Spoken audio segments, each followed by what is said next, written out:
Prys die Here daarvoor. Ek en Anne-Marie, ons het 6 kleinkinders. En daar's baie kere daai kompetisie, oupa, vir wie is jy die liefste? Nou, oupa, wat een is die belangrikste vir jou en wie is jou gunsteling? En dis baie moeilik want elkeen het 'n spesiale plekkie in jou lewe.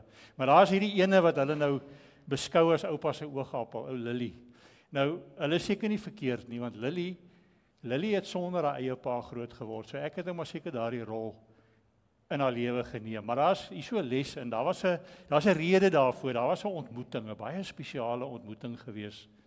Eendag, sy kon nog net regop sit. Het ek haar so gevat en ek het haar hier in my bakkie gesit hier. Ek het eers van daai bakkies, my bakkie het 'n bench sitplek gehad, daai banke binne en ek sit daar in die middel en ek skakel die bakkie aan en ek kyk haar so. Ek dink ek het sou haar ma gaan haal het by die werk. En ek kyk haar sê, sussie, ons gaan vir mamma haal. En sy kyk vir my om daardie oomblik glimlag. Ek dink is die eerste keer wat sy geglimlag het vir my. En sy glimlag vir my en daar's hierdie koneksie. Daar's ewe skielik net hierdie verbintenis wat nooit weer gebreek sou word nie. Oupa was alles. Ek gaan vir julle nou sê, dit was nie altyd 'n goeie ding nie. Want ek moes wegkruip as dit tyd is om doeke te ruil. Dit is nou nie vir my die lekkerste ou werkie nie. En as oupa daar is, moes oupa dit doen. Net oupa, niemand anders nie, né? En so het dit gegaan en eendag, as sy is bietjie groter gewees, het sy kinkoes gehad en ek is die ou wat saam met haar moes sit en wat by haar moes sit en haar help om weer asem te haal as sy paniekerig geraak het, want jy weet dan hiperventileer sy sukkel om asem te kry. En so het dit gegaan. So het dit al die tyd gegaan. Daar is hierdie ontmoeting, daar het hierdie ding gebeur. Nou wil ek vir julle sê, ek is nou vir julle klomp Mosselbaai mense baie lief, hoor. Julle is 'n klomp oulike mense. En wanneer ons hier weggaan, is dit altyd 'n bittersoet ervaring. Jy weet wat is bittersoet, né? Dis soet wanneer jy gaan terug huis toe en jou mense is bitter want jy gaan hier weg. Nee, dit voel jy wil jou een voet hier hê en een voet daar. So daar is nou altyd maar hierdie gedagte, daar's maar altyd hierdie idee. En dan wanneer ons hierso nou weggaan, dan dink ek myself, ek sal dan van hou daarvan om 'n bediening hier te hê. Nou is daar 2 maniere wat 'n ou kan doen, hè. Ou kan nie by die baas kom staan en skimp en hoor en kyk of daar nie dalk vir jou 'n ou werkie is dalk nie, né. Die ander een is jy begin nog 'n woord en waarheid bediening iewers by die kus. En nou het ek so voor op die waap kollega pastoor Henny Welkind. Ek sal nou nie kyk in sy rigting nie, maar hy het nou klaar die ooste kant gekies, George. Nou gaan ons huis toe, nou kom ek by die huis aan. Nou gryp ek sommer net daai die lig uit. En ek sê vir die kinders, ek kondig aan. Ek en julle ouma, ons gaan nou 'n woord en waarheid in Stilbaai begin. Ek gaan nou na die weste kant toe, né? Ons gaan in Stilbaai begin. En nou is daar ek weet nie of nou profeteer hier vanaand nie, né? Ek sê vanmôre, ek is so gewoond om die oggend te preek. Maar in elk geval gemengde gevoelens. Party dink is dalk 'n okay idee. Maar Lily sê nee, onder geen omstandighede nie. Ek soek nie my oupa daar ver nie, ek soek my oupa hier naby. En ek sê, ag sussie, maar is mos lekker. Ons kyk elke vakansie dat julle oupa en ouma by die see. Dis mos lekker. En ons sal gereeld by julle kom kuier. Nee, dis nie dieselfde nie. Ek soek nie my oupa daar ver nie, ek soek my oupa hier by my. 2 dae daarna, toe kom sy met 'n stuk papier en 'n pen daaraan. En sy stel 'n kontrak op. Ek, Lily Ann Creer, onderneem om nooit eendag te trou nie, en in ruil daarvoor onderneem my oupa, Frans van Oudee, om nooit uit Eenburg uit weg te trek nie. En ek moes daai ding teken. Ek moes dit teken. Dit laat my dink aan 'n ander geval. Sy soek nie 'n oupa ver nie, sy soek haar oupa naby. 'n Duitser met die naam van Dietrich in 1944. In 1944 is hy daar in 'n dorpie in 'n stad in Duitsland in die oorlog. En hy is beseer. Hy lê daar op 'n draagbaar by 'n stasie. Lyk my hulle die stasiegebou gevat en dit nou 'n noodhospitaal gemaak in die oorlog. En hy's ernstig beseer. En hy voel nie lekker nie en hy kyk so en daar's 'n stuk van die dak weg. Hy sien die sterre daarbo. Maar lyk my iemand vorentoe ook daar gelê. Daar's 'n gedeelte wat die plafon nog reg is en hy het daar geskryf, daar ander kan die sterre. Is ek seker moet daar 'n Vader wees wat lief is vir my. En hy sê nee Here, dis nie goed genoeg nie. Ek soek nie 'n Vader wat daar aan 'n kant die sterre is nie. Ek soek U hier. Ek het U hier nodig, hier waar ek in pyn is. Ek het U aanraking nodig. Hier, nou, waar ek nou is, nie daar ver nie. Dis amper soos Lily nou gesê het, né, 'n kontrak opgestel het en gesê het, ek soek nie 'n oupa daar ver nie, ek soek 'n oupa hier. Nou ek het vir julle baie goeie nuus. Ken julle die hart van die Here? Ons lees sommer vroeg daar in Genesis 3, vers 7 en 8 die volgende. Ek dink ek gaan dit daar vir jou gooi. Genesis 3 vers 7 en 8. Dan staan daar, en hulle het die stem van die Here God gehoor terwyl hy wandel in die tuin in die aandwindjie. En die mens en sy vrou het hulle verberg vir die aangesig van die Here God tussen die bome van die tuin. Toe roep die Here God na die mense, sê vir hom, hy het vir hom gesê Ayeka. As hy Hebreëus gepraat het, het hy gesê Ayeka, waar is jy? Ons weet natuurlik nie of Adam hulle Hebreëus gepraat het nie, nee, ons weet nie watter taal hulle gepraat het nie. Maar in elk geval, hy vra, waar is jy? Het jy ooit daar gedink? God wandel in die aandwindjie. Hoekom het hy jou geskep?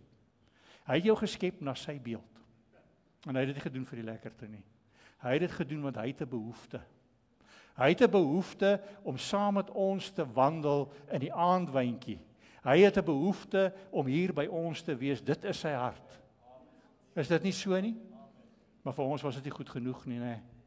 Kyk, ons mense is mos snaaks. Het julle geweet wat is die oorspronklike sonde? 'n Appel. Nee, is nie 'n appel nie. Dis nie 'n appel nie. Die mens wou kennis hê. Die mens het behoefte aan kennis gehad. 'n Klein kindjie, en 'n klein ou chokkertjie, né? Seentjie of 'n dogtertjie, Lily, wie ook al. Jou pa kan nou die wonderlikste, die rykste ou wees, of hy kan nou die swakste mens wees wat daar is. Maar jy dink jou pa is alles, né? Hy kan alles doen. Hy is die slimste van almal, hy is die beste van almal, hy is die rykste van almal, hy is die sterkste van almal, né? Ou Rocky Balboa. Hy is die sterkste van almal. Dit glo jy. As jy glo soos 'n kind. Maar hulle doen kennis op. Ons wil alles uitgefigure hê. Alles moet vir ons sin maak. Anders glo ons dit nie. Nou raak ons soos tieners. Ken jy 'n tiener? Party tieners, hulle weet alles. Skielik weet pappa niks. Amen. Skielik weet pappa niks. Die Here sê, ons het gefaal. En sonde en God is nie versoenbaar nie, maar hy het ons nie gelos nie. Hy het ons nie gelos nie. Hy het 'n behoefte om by ons te wees. Hy het 'n behoefte om by ons te wees. En daarom sê die woord vir ons, hy sê vir ons daar, ek wil vir jou sê, het jy ontmoeting gehad met die Here? Het jy ontmoeting gehad? Voor ek enigiets verder sê, want dit is ons probleem. Maar voor ons kom by die ontmoeting, wil ek gou vir jou lees, wat sê Jesaja 65 vers 1.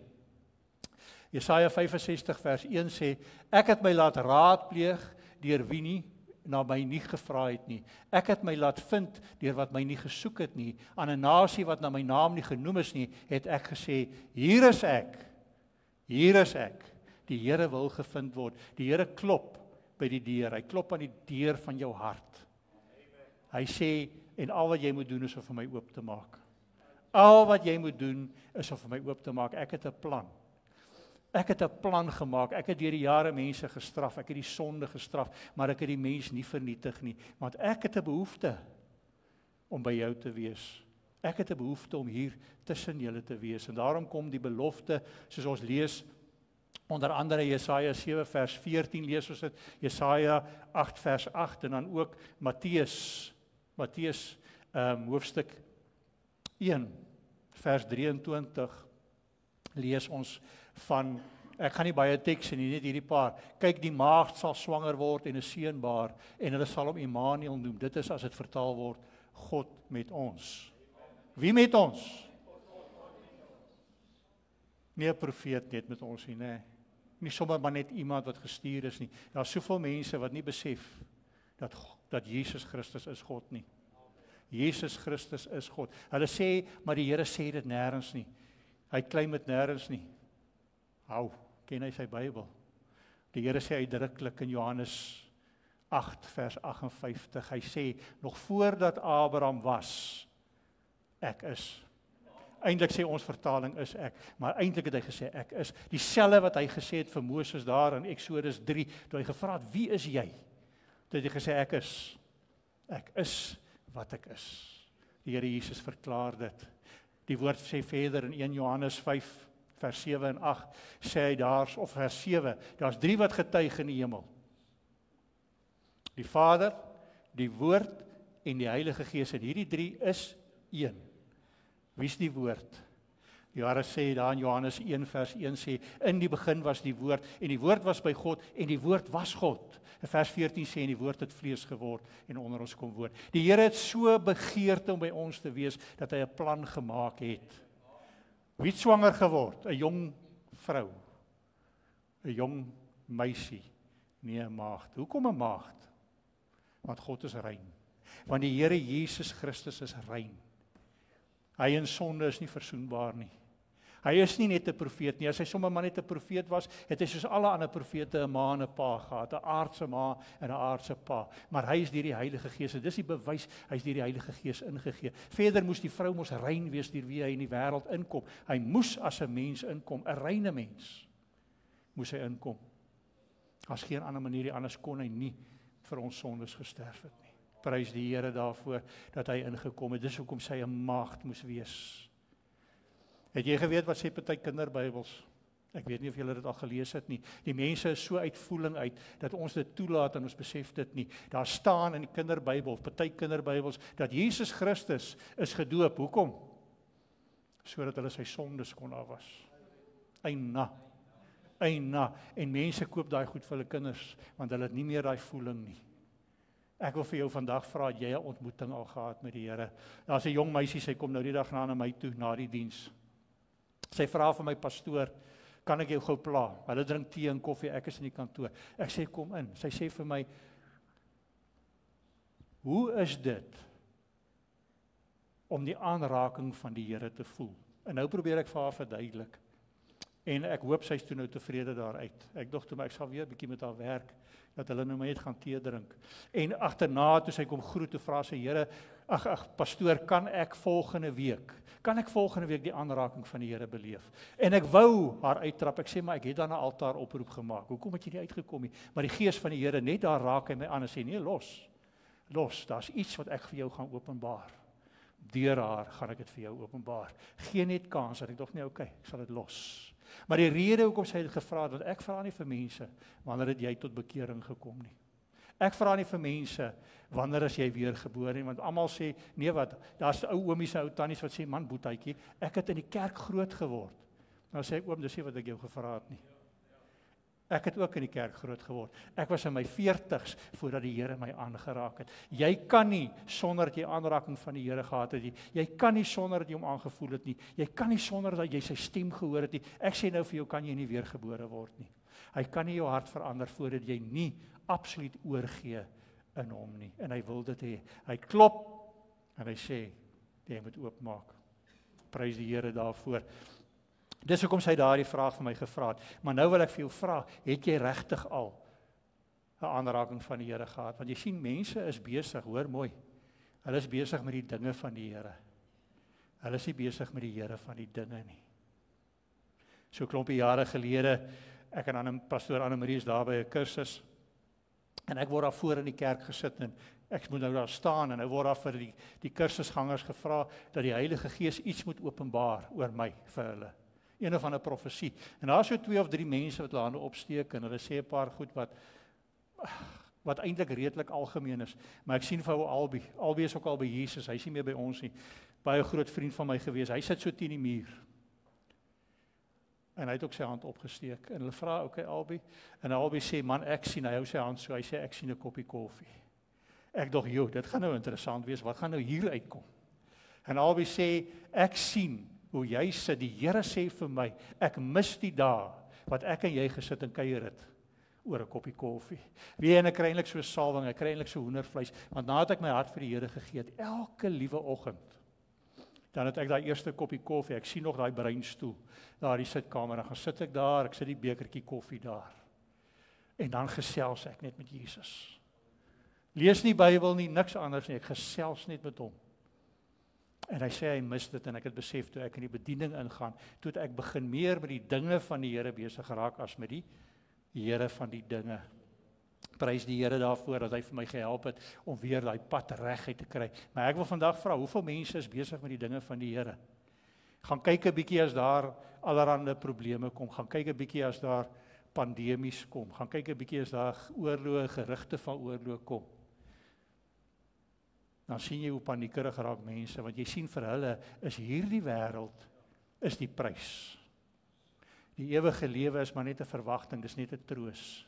Dis net as ek nou sou sterf, dan is daar daarom iets om te verwag, maar dit is nie waaroor dit gaan nie, dit gaan vir my oor hierdie lewe. Oor hierdie lewe. Ek wil vir u vanaand sê, hoor vir my baie mooi, hierdie lewe is net 'n voorsmaakie. Julle weet wat sy hors d'oeuvre, né? Ek hoop ek sê dit reg. 'n Voorgereg, eintlik net so 'n geurtjie. Dis waaroor hierdie lewe is. Die hoofgereg kry ons daar, Openbaring 19, wanneer ons daar aan daardie tafel gaan sit, as die bruid van Christus, wanneer ons daar gaan sit en saam met die Here maaltyd gaan hou. En ek wil vir sê, dit gaan nie oor die maaltyd nie, net soos dit nie vir die Here gegaan het oor die koppie koffie nie, dit gaan oor daai fellowship, dit gaan oor daai samehorigheid, wat hy met ons wil hê, want hy begeer om by ons te wees. Ons is na sy beeld geskape. 1 Tessalonisense 5 vers 23 sê, jy's gees met 'n siel binne 'n liggaam. Dis die drie enige God. Hy's Heilige Gees. Die siel is die hoof van God. Die liggaam is Christus. Hy het ons om dowe neut en hy wil hê ons met dieselfde lyk. Ons het dieselfde behoeftes, dieselfde begeertes as hy. Vir samehorigheid, vir fellowship. En dis wat hy begeer. Hy wil tussen ons wees. En dis hoekom hy toe kom. Dis waaroor hierdie naweek gaan. Want die Here Jesus gekom het om hierdie dinge reg te maak. Om dit te herstel wat ons verkeerd gemaak het, sodat hy wat kan doen? Saam met ons in die aandwindjie kan stap.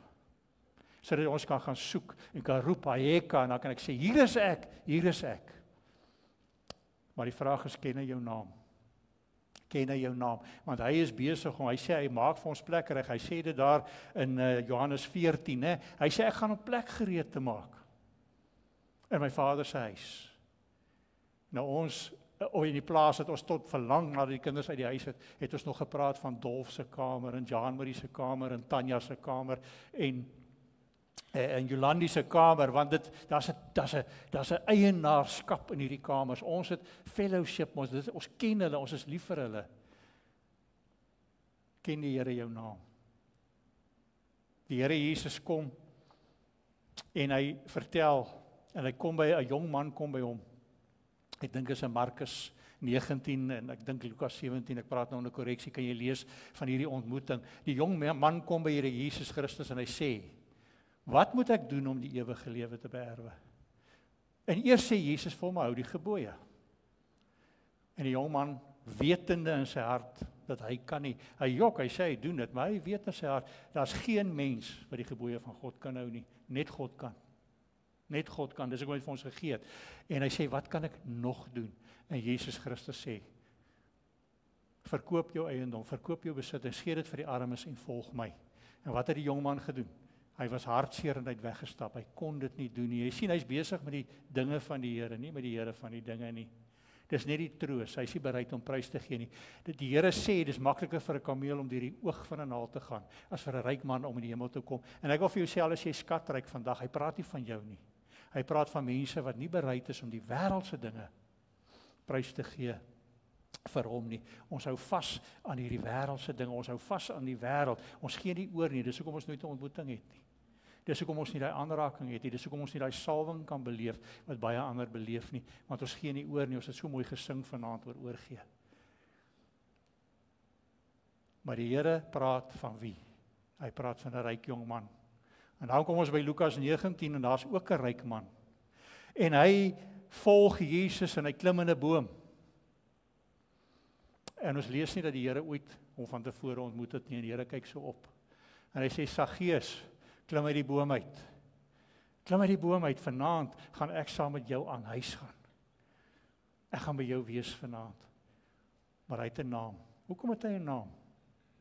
Want hy soek die Here. Hy het 'n ontmoeting met Jesus gehad. Jy sal verder lees, hy sien, hy's bereid om alles prys te gee vir die Here Jesus Christus.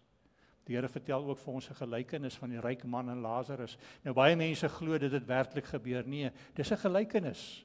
Hulle sê omdat hy die naam Lazarus gegee vir een van die karakters. Ek wil vir u sê, hy het sy vriend Lazarus se naam gegee vir die karakters, want wat hy vir ons daardeur sê is, daar was 'n ontmoeting. En hy sê, as ek 'n ontmoeting met jou gehad het, is jy my vriend. En daarom het hy 'n naam, terwyl die ryk man nie 'n naam het nie. As jy nie 'n ontmoeting gehad het nie, is daar nie 'n naam nie. Nou gaan ek vir julle 'n eina storie vertel. So amper 'n jaar gelede is daar so 'n rugby game daar in Bloemfontein. Nee. Tussen die Cheetahs en die WP, dink ek gewees. En en die manne kom en hulle adverteer, daar's 'n boer, hy kan nie meer gaan nie en hy kom op die boeregroep en hy sit, daar's 3 kaartjies beskikbaar en ek kyk hy kaartjies, ek dog, joh, is dit wat ouens betaal vir 'n kaartjie? Rugby te gaan kyk vir 2 of 3 ure. Ek weet nou nie of dit losie kaartjies is en of dit op die stadion is nie, maar ek dog, joh, jy gaan sit met hierdie kaartjies, Boeta, 5 minute. 5 minute. Dus daai kaartjies nie net verkoop nie, maar hy vra asseblief die mense moet ophou om te pla, die kaartjies is uit. En ek dog myself, joh, die mense is bereid om dit te doen. Nou in die kerk is ons te bang om te vra vir tiendes, ons is te bang om te vra vir offergawes, want jy sien, ons kry mos alles verniet. Nee, ons kry mos alles verniet. Maar die manne maak daai manne ryk, hulle gee nie om nie. Ja, dink ek myself, joh. En dan moet jy gaan kyk wat gebeur daar. Nou, ek gaan nou nie na julle toe wys nie, ek gaan nou maar met my rug na julle toe staan. Maar nou kry jy daai ouens op die stadion, dan gaan kyk jy die rugby. En die helfte van die ouens skree en is Mexican waves en hulle gaan te kere en die helfte van die stadion gaan en hulle aanbid hierdie 15 spelers. En die ander helfte gaan en hulle aanbid daardie 15 spelers. Nou ek het nie verkeerd gepraat nie. Dis aanbidding. Ek beleef dit as 'n aanbidding, want hulle is mal oor daai ouens. Hulle ken alles van daai ouens af. Wanneer is hy gebore?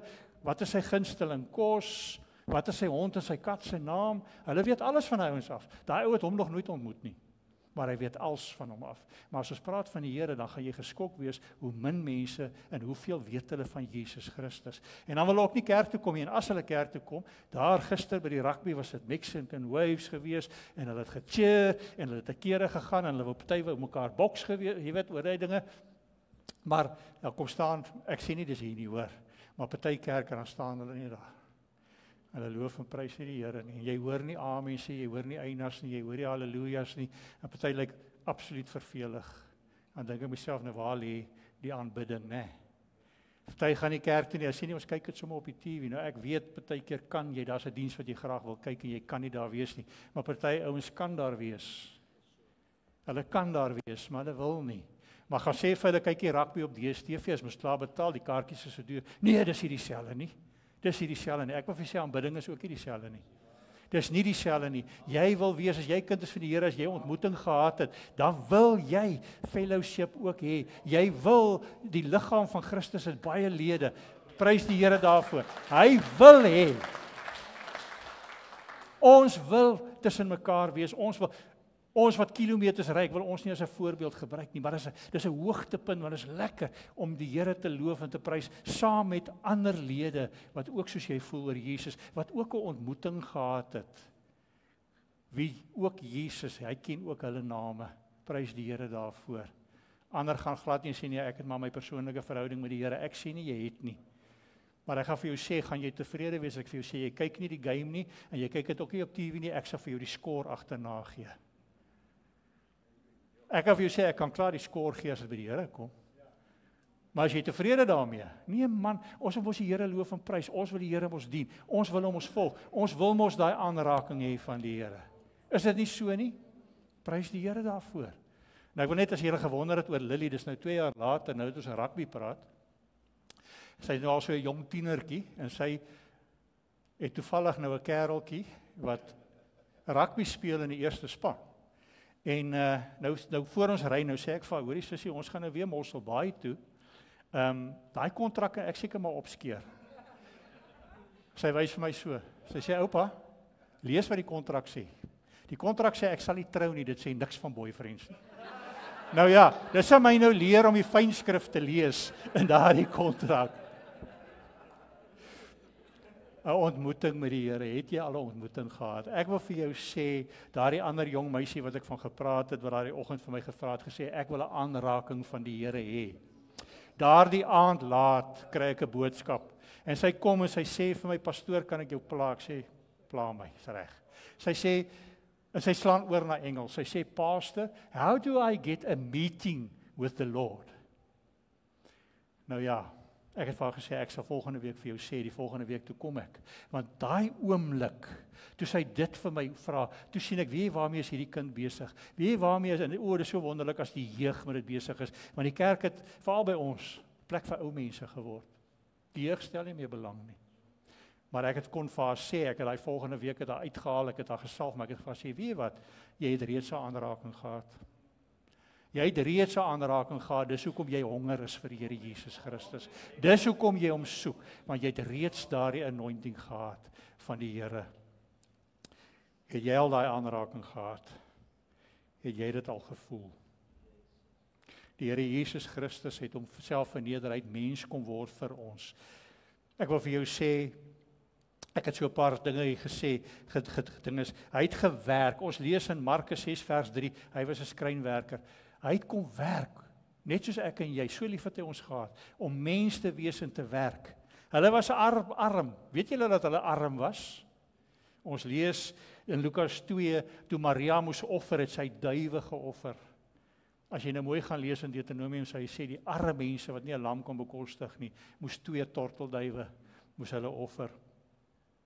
Hy het honger gehad, ons lees in Markus 11, dat hy honger gehad het, ons lees dat hy dors gehad het, die Samaritaanse vrou, waar hy kom by die put en hy sê, skep vir my ook water, want ek het dors. En natuurlik, daardie Vrydag, toe hy gekruisig is, toe dit volbring is, wat hy sê, ek het dors. Hy het hartseer beleef, hy was bitterlik hartseer toe Lazarus oorlede is. Hy was bitterlik hartseer toe hy op daai eseltjie se rug die Sondag voor die tyd in Jerusalem inry en hy weet Jerusalem gaan vernietig word, maar daar's nie een daar binne nie. Ek dink ook hy was baie hartseer toe hy sien hoeveel mense palmtakke en klere voor sy voete gooi en oor 'n paar dae dan gaan hulle sê kruisig hom, kruisig hom. Het jy al 'n ontmoeting gehad? Ken die Here jou naam? Het jy al daai salwing gehad? Besef jy, ek wil vir jou vra, is jy besig met die dinge van die Here? Besef jy vanaand, ek is besig met die dinge van die Here in plaas van om besig te wees met die Here van die dinge? Want ek weet hier's behoefte. Ek weet hier's behoefte en ek wil vir julle sê, jy moet elke diens bywoon en jy moet die vriende saambring. En jy moet familie saambring, want hierdie naweek het niks te doen met 'n hasie en 'n eier nie. Dit het alles te doen met die Here Jesus Christus. Dit het alles te doen met Jesus Christus. Benna, ek weet nie of jy dalk vir my iets kan speel hier agter nie. Ek wil vir u 'n dringende oproep maak. Ek wil vir jou sê, as jy 'n oproep gehad het, as jy nog nie 'n aanraking van Jesus gehad het nie, dan is daar nou die kans. As daar 'n geleentheid is, ek voel hier is iemand. Ek voel hier is iemand wat sê vandag, amper daai liedjie, I need a touch of your hand, Lord Jesus. I need a touch of your hand, I pray. As hy iemand is wat vanaand 'n aanraking van die Here wil beleef, dan vra ek vir hom uit te kom. Ek vra vir iemand hierso wat dalk 'n siekte of 'n pyn of 'n skeet het, iemand wat 'n finansiële probleem het. Maak nie saak wat jy vandag voor Jesus se voete wil neersit nie. Hier is 'n geleentheid, die salwing is hierso. Hier's pastore wat jou wil bedien. Ek wil jou sê, jy moes amper al hier voor gewees het. As jy daardie behoefte het, as jy daardie ding het, weet dit. Maar bring mense saam. Bring mense saam môre. Maak hierdie kerk vol. Bring vriende, bring familie, bring kinders, bring jong mense, bring ou mense. Daar's baie ou mense wat dink, wat glo dat hulle reeds 'n ontmoeting gehad het. Hulle sê maar net, ja, ek het groot geword met Jesus Christus. Ek het nog altyd vir Jesus Christus in my lewe gehad. Maar ek wil vir jou sê, baie van ons is net besig met die dinge van die Here. Ons is net besig met daardie dinge van die Here. Hemelse Vader, ek vra Here Jesus Christus dat U hulle sal aanraak. Want die Here wys vir my, hier's iemand hierso vanaand wat pyn in die hart het, iemand wat baie hartseer is, iemand wat 'n probleem het. Hy het nie die vrymoedigheid om vir U te bring nie. Wie dit ook al is, Here, ek vra dat U daardie persoon sal aanraak. Dat U daardie persoon sal aanraak en daardie hart sal aanraak, want ek sê vir hulle, U sê vir hulle, U is hier. Ek wil vir julle sê, die Here Jesus, God is hier met ons. Wat hy eintlik hier sê is, ek is met julle, ek is by julle. Ek is by julle. Ek is by